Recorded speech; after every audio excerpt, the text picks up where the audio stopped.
함께 보실 하나님의 말씀은 여호수아서 4장 14절로 24절까지 있는 말씀입니다. 여호수아서 4장 14절로 24절까지 있는 말씀입니다.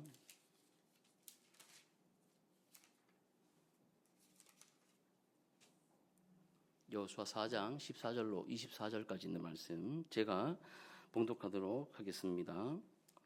그날에 여호와께서 모든 이스라엘의 목전에서 여호수아를 크게 하시매 그가 생존한 날 동안에 백성이 그를 두려워하기를 모세를 두려워하던 것 같이 하였더라. 여호와께서 여호수아에게 말씀하여 이르시되 증거궤를 맨 제사장들에게 명령하여 요단에서 올라오게 하라 하신지라. 여호수아가 제사장들에게 명령하여 이르기를 요단에서 올라오라 하매 여호와의 언약궤를 맨 제사장들이 요단 가운데에서 나오며 그 발바닥으로 육지를 밟는 동시에 요단 물이 본 곳으로 도로 흘러서 전과 같이 언덕에 넘쳤더라. 첫째 달 10일에 백성이 요단에서 올라와 여리고 동쪽 경계 길갈에 진침해 여호수아가 요단에서 가져온 그 12돌을 길갈에 세우고 이스라엘 자손들에게 말하여 이르되 후일에 너희의 자손들이 그들의 아버지에게 묻기를 이 돌들은 무슨 뜻이니까 하거든 너희는 너희의 자손들에게 알게 하여 이르기를 이스라엘이 마른 땅을 밟고 이 요단을 건넜음이라.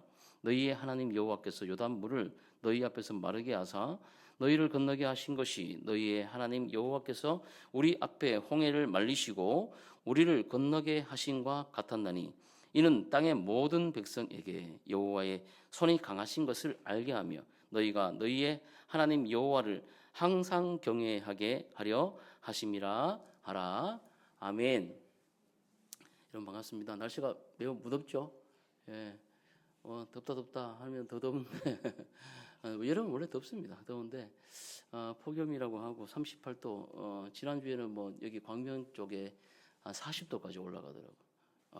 그래서 제가 대구에 있을 때 대구가 엄청 더워서 대프리카 이랬거든요. 근데 오히려 요즘에는 대구에 있는 목사님들이 저를 걱정해가지고 경기도에 그렇게 더워서 어떻게 사냐고 막 이러는 거예요. 그래서 좀 약이 오르기도 하고 왜 이렇게 더워졌나 여기가 생각해 보긴 하는데 어쨌든 여름철에 여러분 잘 지혜롭게 물도 많이 드시고 또 건강도 유의하시고 그래서 여러분 잘 나시길 원하고 또 영혼도 마찬가지예요. 우리의 영혼도 여러분 여름철에 은혜 받을 만한 때에 또 받아야 됩니다. 저는 여름에 은혜 받기 좋은 계절이라고 봅니다. 어릴 때부터 여름 수련회가 있었고 성경학교가 있었고 또 여러분 교회가 많은 또 그런 강좌들 또 기도회를 통해서 또 기도원들이 또 많은 그런 은혜의 강좌들이었잖아요. 그래서 여러분 성도들이 여름에 많은 은혜를 받고 또 하반기를 살고 그렇게 하셨어요. 그래서 여러분 권해드리기는 여러분들도 아무 때나 가지 마시고 제가 저번에도 말씀드리지 않습니까? 기도원이나 이런 데도 또 좋은 기도원들이 있어요. 또 이렇게 인정받는 기도원들이 있으니까 여러분들 가셔서 여러분의 신앙을 위해서 가서 또 여름에 특별히 며칠씩 가서 또 기도하는 그런 시간들을 가져보시기를 하고 가실 때 꼭 저에게 말씀해 주시고 그렇게 가시기를 부탁드립니다. 자, 오늘은 하나님의 정권대사라는 내용으로 여러분과 함께 말씀을 나눕니다. 대사관이라고 얘기하면 우리나라에서 타국으로 이렇게 정권을 위임받아 파송되는 사람들을 얘기를 해요. 그래서 이 뭐 두 종류로 이렇게 나누는데 상주 외교 사절 혹은 임시 또는 임시 외교 사절 이렇게 나눕니다. 말 그대로 계속해서 그 나라에 거주하는 대사들을 상주 외교 사절이라고 하고 임시로 그곳에 파송하는 대사를 가지고 임시 외교 사절이라고 합니다. 그래서 뭐 외국의 의식과 축전 혹은 뭐 임시 회의 등에 이제 임시적으로 파송을 하는 분들이 있지 않습니까? 그분들이 임시 외교 사절이고 대사관 외국의 이 대사관들을 설치를 해서 그곳에 상주하면서 우리나라의 업무들을 봐주는 그런 사람들을 상주 외교 사절이다, 대사관이다 이렇게 얘기합니다.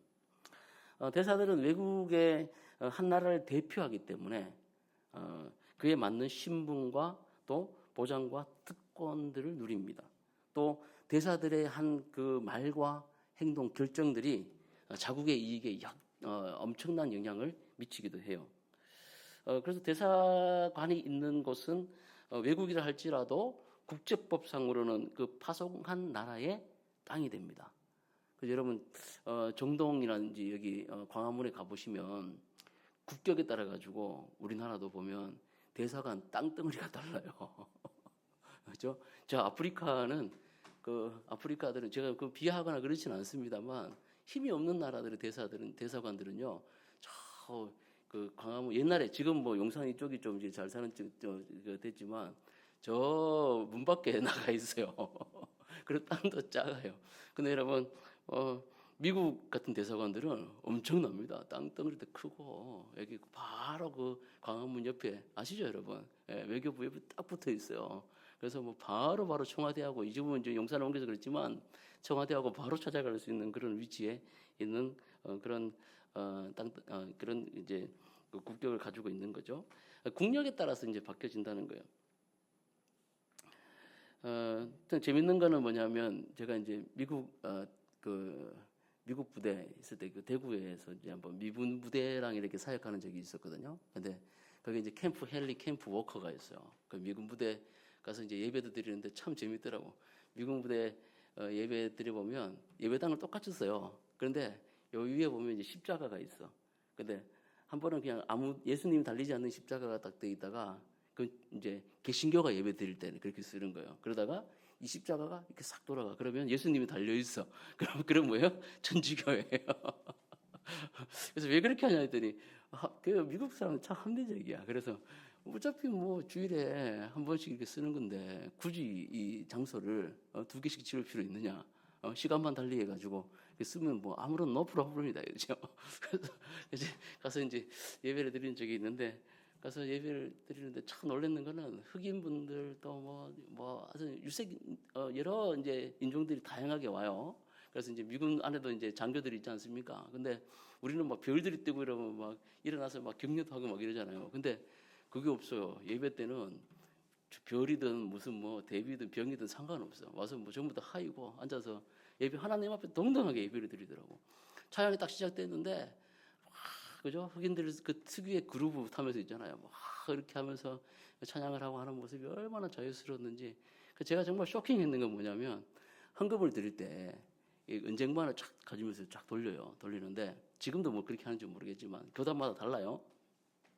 근데 이제 헌금 시간에 이제 헌금을 돌리는데 그게 다 보여. 그래서 내가 현금으로 캐시로 합니다. 딱 하는데 거스른 돈을 가지고 가요. 여러분 우리가 또 5만 원 했잖아요. 5만 원 하면 내 마음속에 얼마나 하겠다? 만약에 10,000원만 해야 되겠다. 그러면 5만 원 내고 4만 원을 캐시를 거스를 거예요. 이런 또 합리적인 하나님 앞에 자유로운 그런 문화가 또 있더라고. 그래서 그래 참 자유롭게 예배를 드리는구나 이런 생각도 해봤습니다. 여러분 더위에 오셨는데 재밌는 얘기들도 좀 오픈을 해보려고 이런 얘기를 해보고 있습니다만 여러분 제가 왜 이런 대사관 얘기하고 이런 얘기를 하냐면 저와 여러분들이 이 땅 가운데 하나님 나라에 한 명 한 분이 하나님의 대사로 파송되었다는 것을 잊지 마시길 바랍니다. 이거 엄청난 거예요. 예수 그리스도를 믿음으로 말미암아 저와 여러분들 한 명 한 명들이 하나님의 네이션, 하나님의 나라가 됐다는 것을 여러분 잊지 마시길 바랍니다. 나라가 뭡니까, 여러분? 하나님의 통치가 이루어지는 곳이 하나님의 나라 아닙니까? 그죠? 아멘이세요? 예. 그렇다면 여러분들이 예수 그리스도를 믿고 하나님의 자녀가 되었고 그리고 여러분들이 파송된 그 땅에서 여러분들이 파송된 그곳에서 하나님의 말씀대로 살아간다면 그 땅이 바로 하나님 나라가 되는 거예요. 가정이 하나님 나라가 되는 거고 직장이 하나님 나라가 되는 거고 그럼 여러분이 뭐가 되는 겁니까? 하나님의 정권 대사가 되는 거예요. 할렐루야. 예, 엄청난 여러분 일이라는 거죠. 자, 그러면 우리가 하나님의 정권 대사라서 이 땅에서 어떻게 살아가야 하는지를 오늘 말씀을 통해서 한번 살펴보자는 거죠. 자, 먼저 하나님의 말씀에 순종하는 하나님의 정권 대사들은 하나님이 크게 자랑해 주십니다. 우리 14절 말씀을 한번 읽어봅시다. 14절입니다. 시작. 그날에 여호와께서 모든 이스라엘의 목전에서 여호수아를 크게 하심에 그의 생존한 날 동안에 백성이 두려워하기를 모세를 두려워하던 것 같이 하였더라. 아멘. 이 그날은 언제냐면 이 사장은 이 요단강을 도하는 사건이에요. 지금 이스라엘 백성들이 출애굽한 다음에 약 40년이 지나가지고 1세대는 다 죽고 2세대들은 지금 요단강 동편에 서 있고 또 요단강 동편에 이 두 지파 반들이 어떻게 합니까? 여기 머물게 주소서 해가지고 뭐 그렇게 땅 나누고 난 다음에 르우벤, 갓 지파들 먼저 앞장서게 해가지고 지금 이제 요단강을 건너는 그 장면이에요. 건너는 장면. 제사장들을 이 법궤를 메고 요단 강물이 폭이 1.6km, 엄청 넓습니다. 우기 때는 1.6km 엄청 넓어요. 거기에다 강물 깊이가 깊은 곳은 3, 4m가 되는 이 깊은 물을 뭐 도저히 못 건너는 거죠. 그런데 이 제사장들이 다 법궤를 메고 그죠? 건너자 해가지고 하나님께서 말씀하신 대로 그 강에 여전히 물이 넘치는데 제사장들이 요단강에 발목을 탁 딛자 거짓말처럼 홍해가 갈라지는 것처럼 요단물이 쫙 갈라졌다는 거예요. 이 장면을 너무 한번 보고 싶습니다. 그래서 저는 어릴 때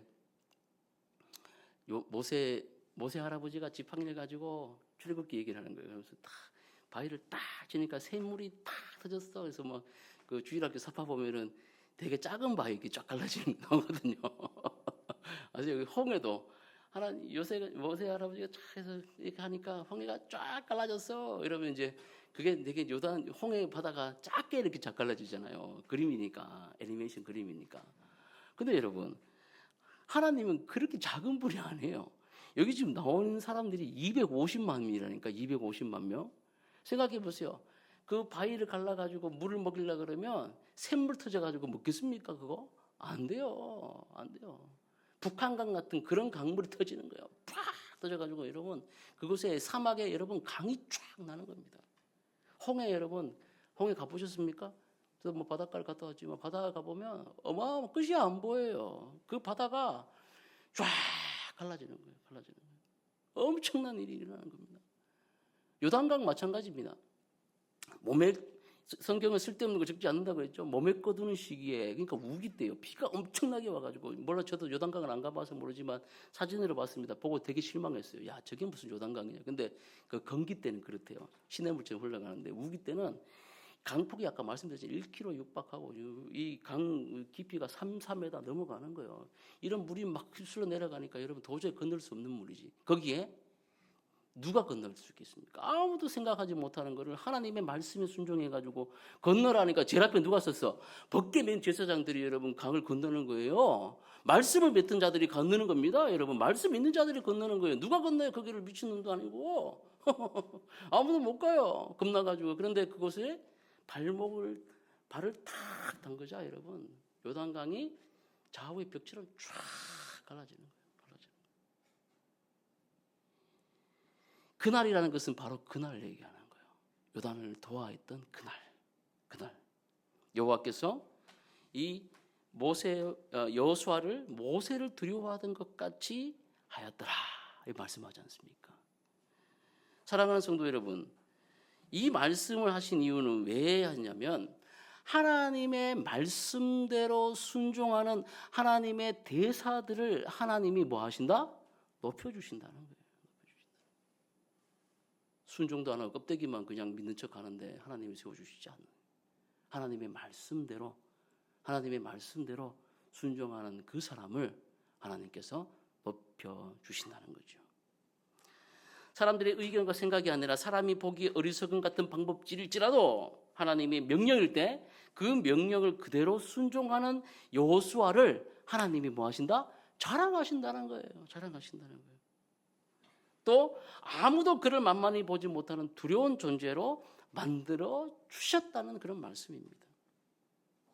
사랑하는 성도 여러분, 우리 모두는 하나님 나라의 법칙을 따르는 사람들입니다. 하나님의 명령, 하나님의 법칙을 따르는 우리가 하나님의 정권을 위임받은 하나님 나라의 대사들이라는 말씀이에요. 그래서 여러분 나의 어떠함과 여러분 전혀 상관없이 하나님이 세워주셨다는 것을 여러분 믿으시기를 주의 이름으로 축복합니다. 예, 여러분들에게 하나님께서 어떤 의무를 주시고 어떤 책무를 주시고 어떤 여러분 기능을 주시고 어떤 책임을 주셨다면 나의 어떠함과 상관이 없이 하나님의 그러하심에 따라 하나님이 위임받은 하나님의 전권을 위임받은 그런 존재라는 사실을 여러분 절대로 잊지 마시기를 주의 이름으로 축복합니다. 그럼 뭐 해야 되겠습니까? 거의 권위의식만 내밀고 얼굴만 막 들이밀고 하는 게 아니라 하나님의 말씀을 순종해야 된다는 거예요.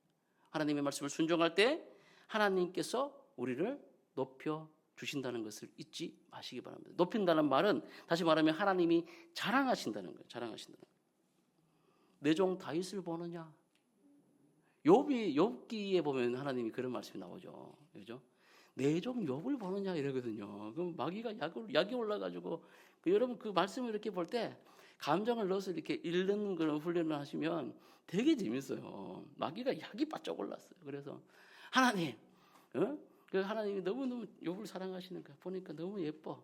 그죠? 근데 이 마귀가 생각할 때는 욥은 아니거든, 진짜. 그래, 뭐 생각해 보세요. 저와 여러분들이 무슨 하나님 앞에 내세울 만한 뭔가가 있습니까? 예? 우리가 뭐 오늘 예배 드리고 여러분 시간 내가지고 더위에 내가 왔는데 하나님 이렇게 예뻐해 주셔야죠. 뭐 이렇게 할 만한 뭐가 돼요? 전혀 없어요. 근데 하나님은 우리 엄청나게 예쁘게 생각하신다니까요. 우리 얼마나 사랑하시는지 몰라요, 하나님께서. 그래서 우리가 하나님을 높이고 하나님 감사합니다 이 한마디에 하나님이 껌뻑 주는 거예요. 그냥 막 사랑해 주는 거예요. 너무너무 사랑해 주는 거예요. 그래서 이 욥을 자랑하지 않습니까? 하나님 내 종 욥을 보느냐 이렇게 얘기해요. 내 종 욥을 보고 있느냐. 그러니까 마귀가 막 약이 올라가지고 어떻게 얘기합니까? 하나님 까닭 없이 저놈이 저러겠습니까? 까닭 없이 하나님 저러겠습니까? 하나님 복 주니까 저러죠. 돈 주고 건강 주고 예쁜 자식 주고 또 종들이 이렇게 재산 보세요. 이렇게 많은데 세상 가운데 저놈이 저렇게 당당히 살아가고 있으니까 하나님 자랑하는 거 아니에요. 저 다 뺏어가 봐요, 하나님. 제가 아마 저주하고 그럴걸? 그러면 뭐 이렇게 하나님께 막 그래요. 제안해요. 그러니까 하나님 뭐라 합니까? 가서 시험해봐라. 단 뭐 하지 마라? 목숨만은 건들지 말라고 하잖아요. 여러분 욥의 스토리는 다 알지 않습니까?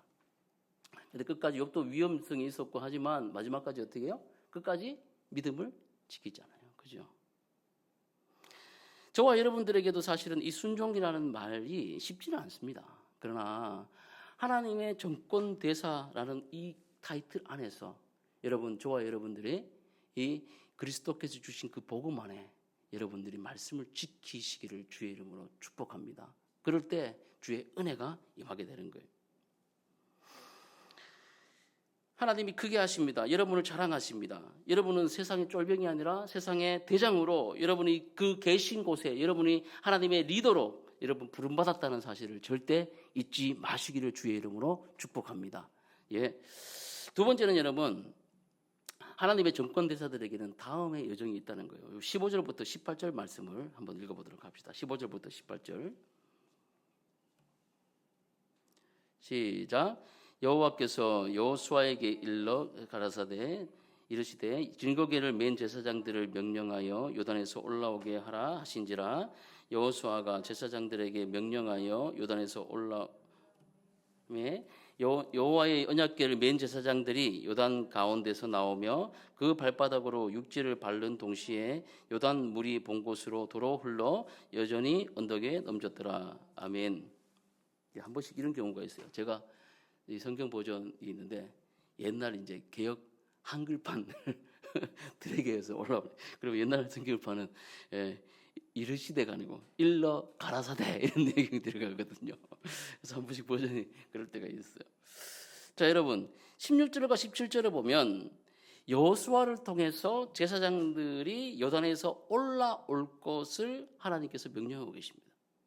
요단이 입이 갈라졌죠. 백성들이 건넜습니다. 그러고 나서 요단에서 제사장들을 올라올 것을 얘기하고 있어요. 저는 이것을 보면서 이런 생각들을 해본 점이 있습니다. 뭐 말씀을 뭐 이렇게 쪼개가지고 이렇게 하는 것도 좀 무리가 있지만 저는 그런 생각들을 해봤어요. 마치 요단물을 건넌 그 이후에 이들이 그곳이 최종 목적지가 아님에도 불구하고 그 승리감에 도취되어서 더 이상 나오지 못하는 것을 하나님께서 알고 계셨다는 거예요. 아유, 목사님 뭐 그렇게 여러분 근데 엄청난 기적을 체험하고 엄청난 하나님의 은혜를 체험하면 그 자리에서 떠나기 싫어요. 그거 아세요, 여러분?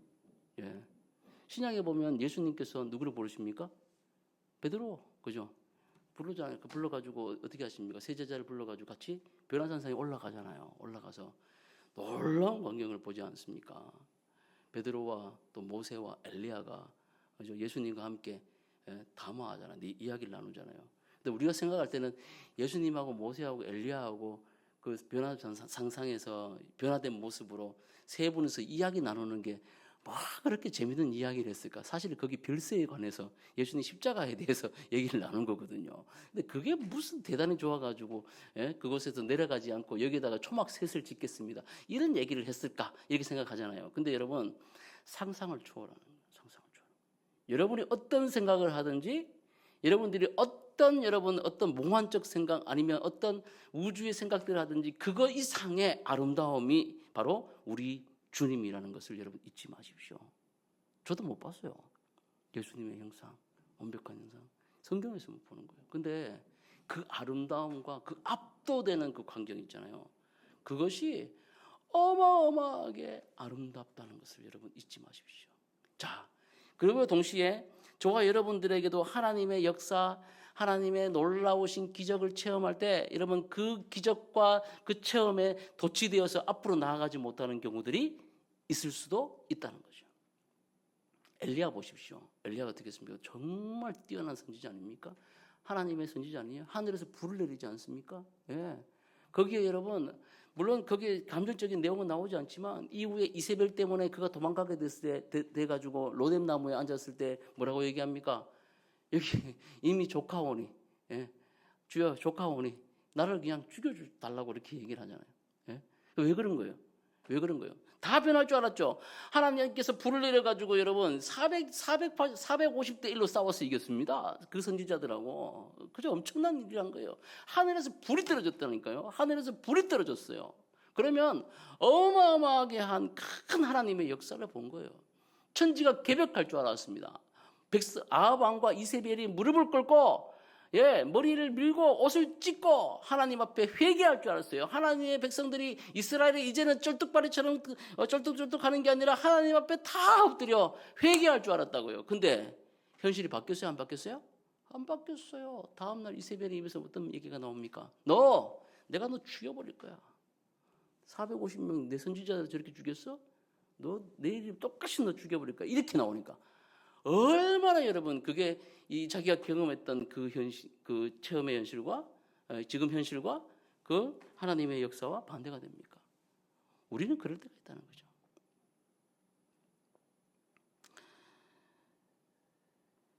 요단 강바닥, 마른 땅바닥이 그들의 최종 목적지가 아니라는 거예요. 요단물 가른 거 엄청난 기적이죠. 하나님의 위엄이죠. 근데 그곳이 그 땅바닥, 그 강바닥이 최종 목적지가 아니라 하나님께서는 하나님의 대사들을 통해서 이루실 궁극적 사명이 있다는 것을 알려주신다는 겁니다. 사랑하는 성도 여러분, 우리의 믿음은 진보가 있어야 돼요. 진보. 믿음의 진보. 동의하십니까? 예, 진보가 있어야 돼요. 예수 그리스도를 믿었습니다. 그러면 여러분 구원을 얻었죠? 그러고 나서 우리가 새롭게 태어난 거 아닙니까? 그러면 계속해서 말씀을 배우고 그 다음에 하나님에 대해서 알아가는 지식들이 성경을 통해서 계속해서 알려지고 있지 않습니까? 그죠? 또 교회에서 여러분 성경을 가르치잖아요. 교회의 참된 표준은 진실한 말씀의 선포와 성례의 집전에 있어요. 그죠? 그러니까 말씀을 계속해서 가르쳐 주는 거예요. 말씀을 왜 가르쳐 주는 겁니까? 이 말씀은 바로 예수 그리스도시고 하나님이시기 때문에 가르쳐 주는 거예요. 그 말씀을 통해서 우리의 믿음이 계속해서 뭐합니까? 성장해 가는 거예요. 성장. 근데 문제는 뭐냐면 믿음의 진보가 있어야 된다는 이 말에 성장주의만 얘기하는 거예요. 계속해서 성장만 해요. 성장만. 머리만 자꾸 굵어져요. 머리만 계속 커져. 안다고 얘기하고 성경을 딸딸딸 외우고 뭐 10도겠니 20도겠니 그런 얘기들만 나와요. 기도 생활도 여러분 열심히 함으로 뭐가 보일 수 있습니다. 진짜 그래요. 근데 여러분 그런 체험적 신앙과 여러분 하나님을 안다고 얘기하는 그 안다에 여러분 잘못돼 버리면 성숙이 없어요. 성숙이. 신앙이 성숙이 없어요. 예수 믿은 지 30년, 40년 되고 금식 기도를 하고 여러분 또 성경 백독을 했는데 교회 안에 성숙이 없어요. 조금만 여러분 일이 터지면 막 난리가 나는 거예요. 난리가 나는 거예요.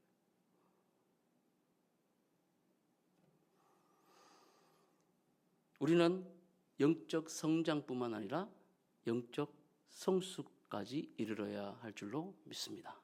예, 그게 바로 요단강에서 나오는 거예요.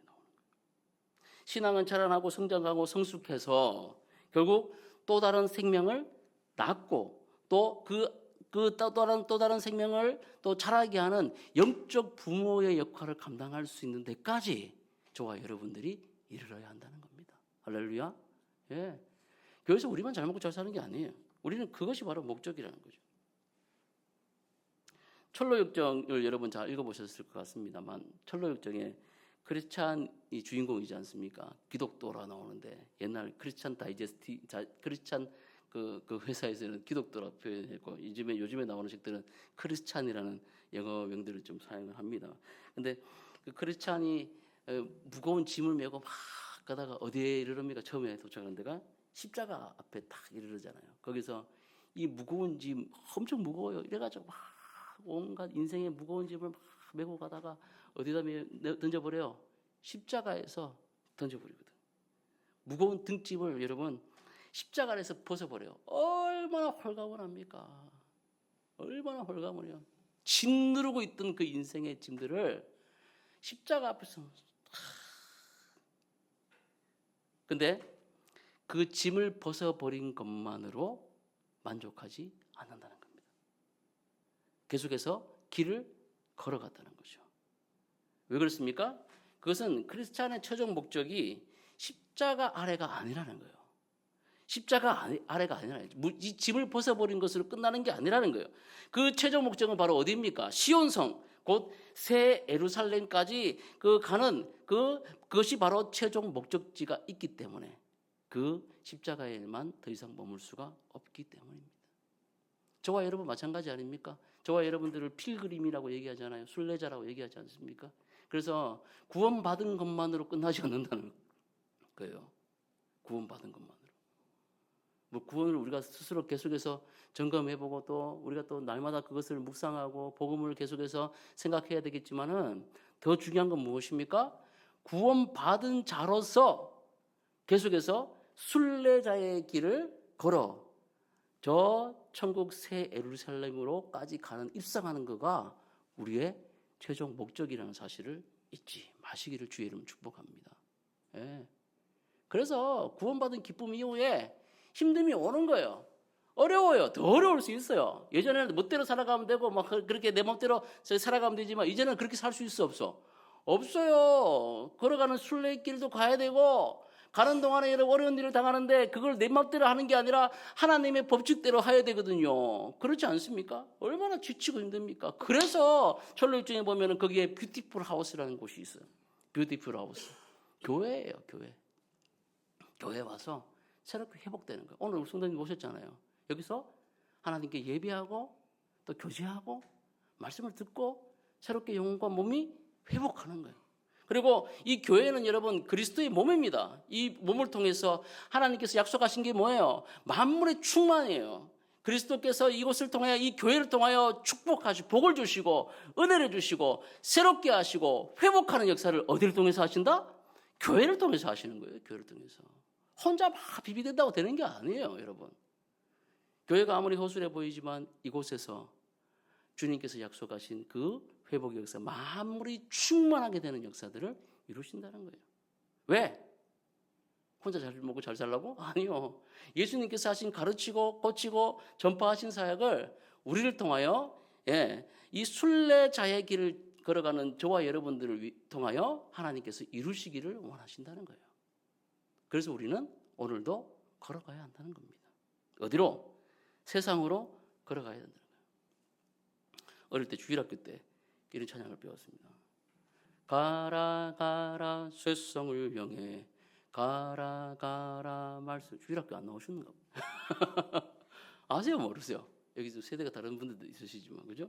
가라 가라 온 땅을 향해 가라 가라 예수님 명령 우리 뭐 이게 이런 찬양이 있어요.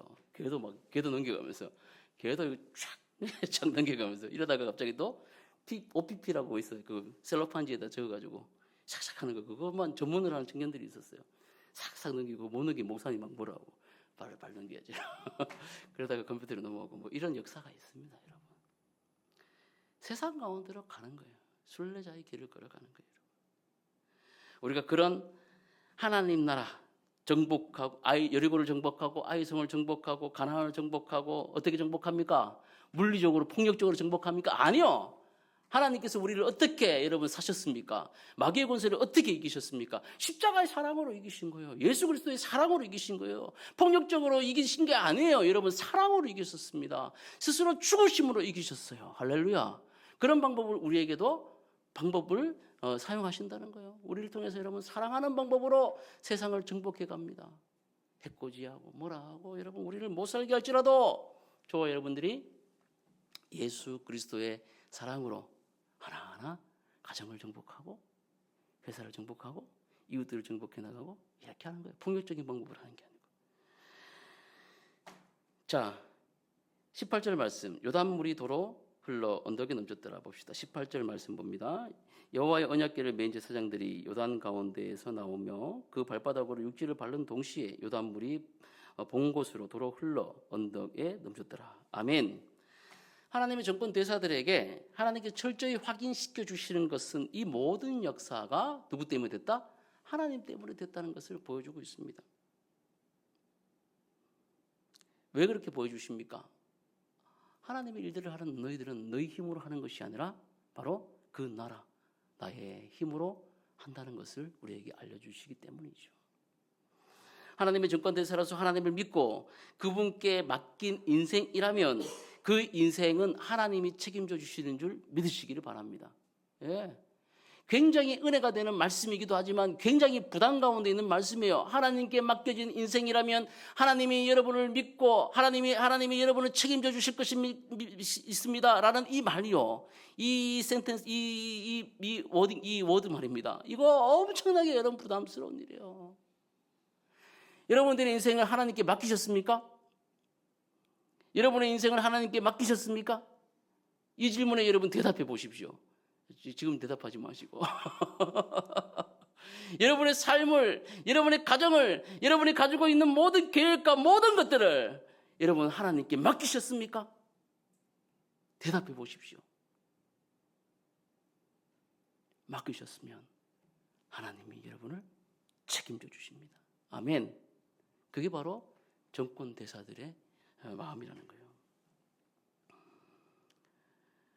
이스라엘 제사장들이 메었던 이 요단강의 벗개를 메고 다시 그죠? 요단 강바닥에서 올라올 때 그 말랐던 요단물이 쫙 다시 똑같이 되는 거예요. 갈라지는 것도 기적이지만 여러분 물이 다시 흐르는 것도 기적이에요. 엄청난 기적입니다. 사람들이 갈른 것만 얘기하지 근데 다시 합쳐지는 것도 엄청 기적이에요. 이걸 왜 하는 거예요? 그냥 갈라놓으면 되지. 그냥 왜 덮는 거예요? 하나님이 하셨다는 것을 알게 하기 위해요. 하나님이 이렇게 하셨구나라는 것을 알게 하시기 위해서. 우리 얼마나 어리석습니까? 문제 있고 할 때는 하나님 앞에 매달려가지고 살려달라고 하지만 그 문제만 조금 지나고 나면 뭐예요? 까먹잖아요. 또 흐리멍텅해지잖아요. 이럴 때 하나님께서 또 뭐합니까? 다시 또 요단물을 흐르게 하시는 거예요. 언제까지? 주님 오시는 그날까지 반복이에요. 하나님의 정권대사로 여러분을 여러분의 삶의 터전으로 파송하셨다면 그곳에 분명한 역사를 이루시기 전에 여러분 이런 기적을 맛보고 확인시켜 주신다는 겁니다. 요단강이 흐르고 또 요단강이 갈라지고 다시 흐른다는 거예요. 그러니까 뭡니까? 요단 같은 이런 고난의 일들로 여러분들이 하나님께 소속된 정권 대사라는 사실, 하나님이 여러분을 지금 책임져 주고 있다는 사실을 여러분 경험시켜 주신다는 거죠. 할렐루야. 여러분 이것을 절대로 잊어서는 안 된다는 거예요.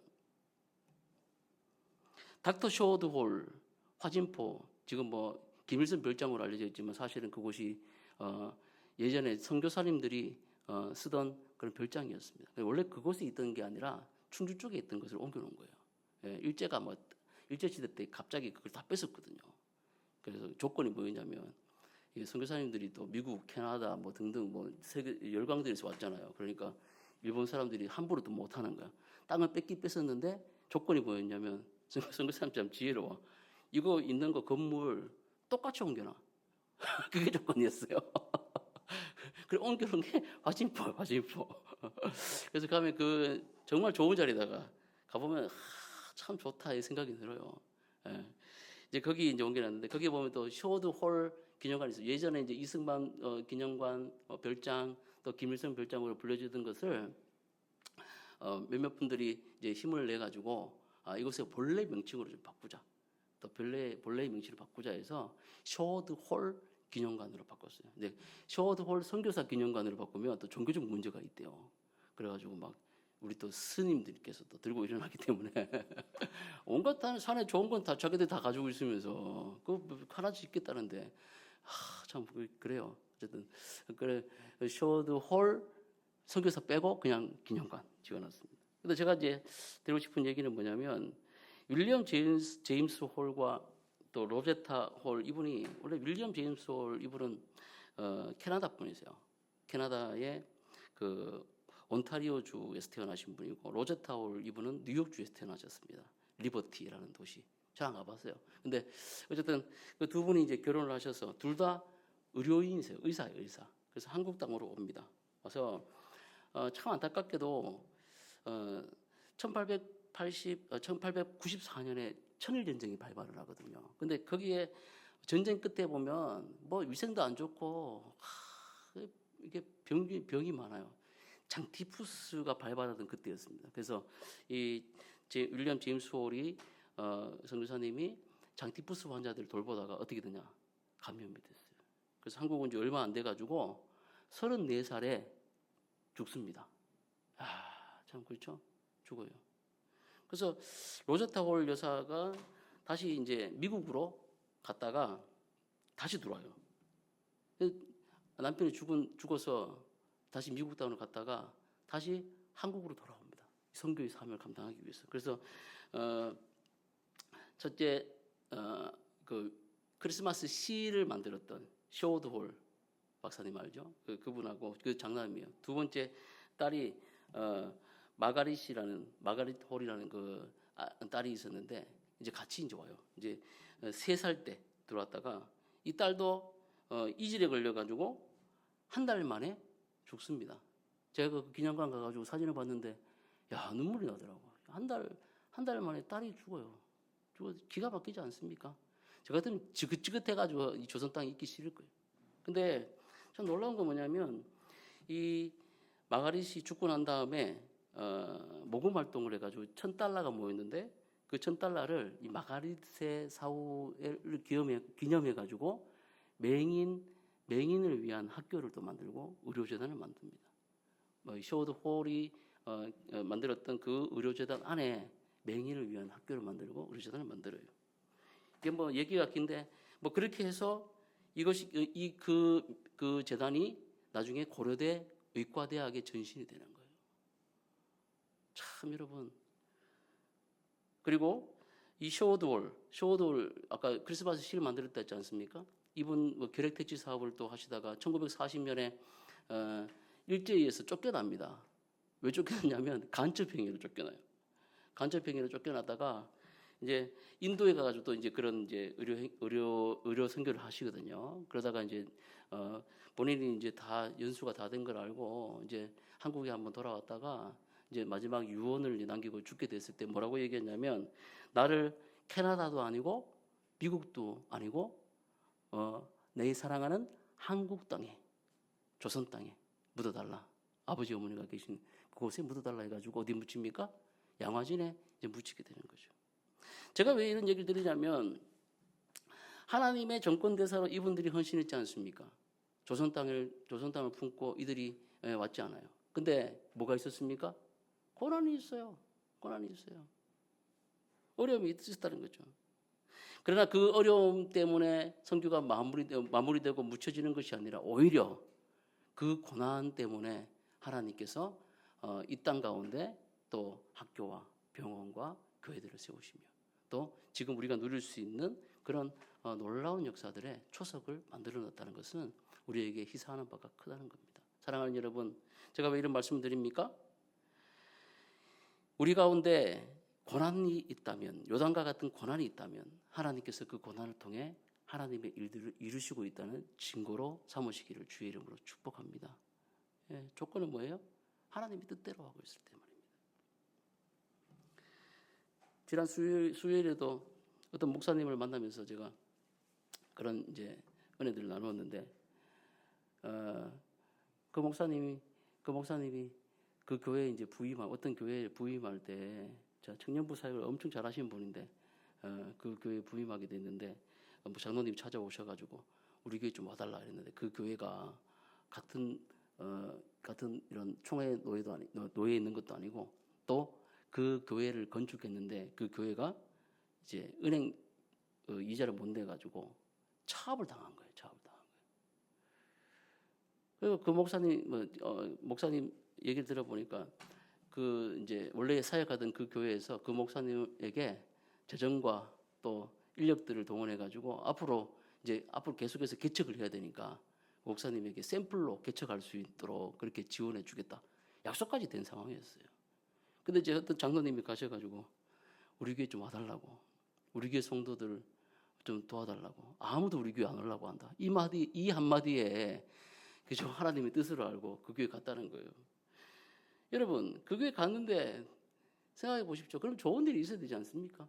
좀 뭔가 좀 성도들이 환영해주고 교회 성도들이 고맙다고 하고 뭐 이렇게 되잖아요. 근데 가는 첫 부임 설교를 마치고 룻기 설교를 했다 하더라고. 빵집에 빵이 없어, 이 제목으로. 그래서 은혜가 있었다 하더라고요, 룻기 설교를 하면서. 근데 참 그것을 빵집에 빵이 없다 그렇게 설교를 하고 나오는데 그 교회 성도님들이 그죠? 3분의 2는 400명 정도 나오시다가 150명 정도 줄었는데 이제 나갈 준비도 하고 계시다는 거예요. 다른 교회를 옮길 준비하고 계시는 거예요. 근데 그 150명 중에 3분의 2는 자기한테 인사도 안 하더래요. 악수도 안 하고. 얼마나 기가 막힙니까? 본인 뭐 목사로서 그 교회 담임 목사님도 가지 말라고, 그런 교회 가지 말고 개척하라고. 내가 너한테 돈도 이만큼 주고 성도들도 너를 신뢰하고 너 설교도 잘하고 하니까 샘플 되는 교회를 만들자 해가지고 막 그렇게까지 했는데 다 뿌리치고 은행 차압당한 교회, 어려운 교회 장로님 찾아와서 막 그렇게 하니까 하나님 뜻으로 알고 갔는데, 가봤더니 성도들이 반기는 것도 아니고 3분의 1 자기 몰라라 하고, 예? 어떤 날에는 구타도 당하고 맞았대요. 또 여러분 저는 때리지 않지 않습니까? 그죠? 때려가지고 목양실에 감금을 해놓고 하루 동안 갇혀 있더래요. 그런 일이 있더라는 겁니다. 또 가정도 어려워지고 사례도 못 받아가지고 두세 달 뭐 기본적으로 밀려있고 막 이런 상황이 되더랍니다. 근데 이게 뭐 긴 얘기니까 하나님께서 그 모든 걸 다 제가 한 2시간 나누면서 서로 울었어요. 목사님 그런 일이 있었냐고. 가정 얘기하는 너무 마음이 아프더라고요. 그래서 다 얘기할 수는 없지만 이름만 되면 아는 교회 목사님이 파송해 준다고 하고 다 했는데 다 뿌리치고 나온 거야. 다 뿌리치고 나온 좋은 일이 있어야 되는데 그렇게 됐다는 거죠. 근데 마지막에 그런 얘기 하는 거예요. 하나님께서 이제 또 자기 이제 11년 차 되는 그 시기에 계시는데 또 중간에 또 도망가고 싶더래. 또 9년 차 때 목사님에게 또 어떤 교회가 와가지고 우리 교회 와달라고. 근데 되게 큰 교회였대요. 이름만 되면 아는 교회. 저 같으면 가겠어요. 여러분 조심하십시오. 저도 갈 수 있습니다. 어쨌든 근데 그 세월이 지난 다음에 이제 지금에서 하는 고백이 하나님께서 회복시켜 주셨다. 말씀을 통해서 회복시켜 주시고 또 교회 예배를 회복시켜 주시고 또 아픈 성도들을 만져 주시고 그렇게 하면서 교회가 조금씩 지금 살아나고 있다. 그리고 나갔던 성도들도 돌아오게 되고 그 얘기 하시더라고요. 여러분, 하나님의 일은 우리가 모르는 거예요. 그 목사님 목회할 때도 기가 막힌 일은 그때 부임했는데 그 교회 부교역자가 그 교회 또 40명 데리고 거기서 150m 되는 곳에다가 개척을 해놓고 그 교회 성도들도 오라고 막 이렇게 얘기했다는 거예요. 그래서 아니 그런 교회에 왜 오라고 했습니까? 그 장로님 참 너무하신다. 너무하신다. 그 부교육자도 참 웃긴다. 그 교회에서 그냥 뭐 그렇게 하지 왜 나가가지고 그렇게 개척을 해놓고 또 그 있던 성도들을 끌어내고 있냐. 뭐 그런 얘기들을 나누면서 있었지만 아무튼 여러분 고난 가운데 있다면 하나님의 정권대사들이 그 고난 가운데 있다면 이 고난을 통해서 하나님이 역사하시는 줄 믿으시기를 바랍니다. 말씀 마무리합니다. 여러분 우리 24절 말씀을 한번 봅시다. 24절 말씀 시작. 이는 땅의 24절 4장 24절 시작. 이는 땅의 모든 백성에게 여호와의 손이 강한 것을 알게 하며 너희가 너희 하나님 여호와를 항상 경외하려 하려 하심이라 하라. 아멘. 저는 이게 참 놀라워요. 출애굽기에도 그렇고 구약성경 내내 보면 이런 말씀들이 반복적으로 나오는 것을 볼 수가 있습니다. 하나님께서는 우리를 통해 땅의 모든 백성들에게 하나님의 손이 강하다는 것을 알게 하실 줄 믿으시기 바랍니다. 아멘. 또 너희가 너희 하나님 여호와를 항상 경외하여 우리가 하나님을 영원토록 경외하는 그런 하나님의 신민, 하나님의 백성들로 세워주시기 위해 하나님께서 우리를 사용하고 계시다는 것을 잊지 마시기를 주의 이름으로 축복합니다. 우리가 누굽니까? 우리는 하나님으로부터 정권을 위임받은 하나님의 말씀에 순종하는 하나님의 정권 대사들이므로 우리가 무시당하고 우리가 패배한다면 그것은 곧 하나님이 패배당하는 것과 같다는 것을 여러분 잊지 마십시오. 제가 말씀드렸죠? 어떤 방법으로? 말씀해 보세요. 어떤 방법으로? 사랑으로. 돈, 권력, 힘 이런 거 아닙니다. 사랑으로 저와 여러분들을 사용하셔서 세상을 정복하신다는 거죠. 그러므로 사랑하는 성도 여러분, 하나님의 정권대사로 여러분 다짐하시기를 주의 이름으로 축복합니다. 여호수아 24장의 마지막 15절 말씀에 보면 너희가 오늘 섬길 자를 택하라고 하지 않습니까? 여호수아가 오직 나와 내 집은 누구를 섬기겠다? 여호와만을 섬기겠다라고 이렇게 결단하는 장면이 나와요. 여러분, 여호와만을 영원토록 경외하는 하나님의 정권대사로 살아가실 때 하나님은 우리에게 합당한 권위를 주시고 그의 나라를 위하여 우리 앞에 요단을 마르게 하시고 우리 앞에 홍해를 마르게 하실 줄 믿으시기를 바랍니다. 이러한 역사를 통해 하나님이 강하신 것을 여러분들을 통해 보여주실 것입니다. 또 여러분들을 통해 하나님을 경외하며 영원토록 섬기겠다는 그 말이 얼마나 위대한 말인지를 보여주실 줄 믿습니다.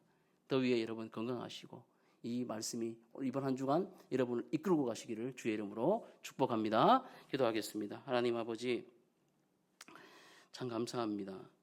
하나님 요단강을 마르게 하신 위대하신 하나님.